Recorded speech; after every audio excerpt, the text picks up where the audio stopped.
ভিতরে সারা সত্যের প্রতি, কারণ তুমি এই যুদ্ধে নেমেছ, যদি সৎ না থাকতো যুদ্ধের জয় হবে।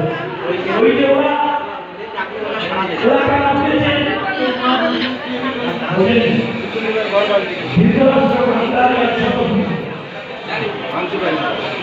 ওরা ভেবেছিল যে আমরা 100 ভাই, জগৎটা কৃষ্ণ যারা হরিনাম করতো, যারা কৃষ্ণ নাম করতো, ওই 100 ভাইরা মন্দির ভেঙে দিত। আপনি মহাভারত পড়েছেন, ওই 100 ভাইতে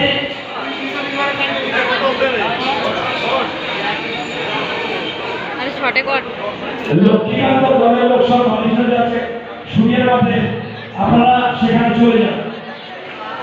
ওই 100 ভাইতে ধরায় সরাক ত্যাগ করলো।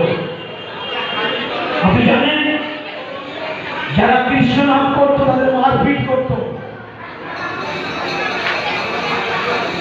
এই 100 ভাইরা পাঁচ কাছে হেরে গেলেন, কারণ এই 5 ভাই ছিল ধর্মের প্রতীক, ওরা ছিল অধর্মের প্রতীক, বিনাশ হয়েছে।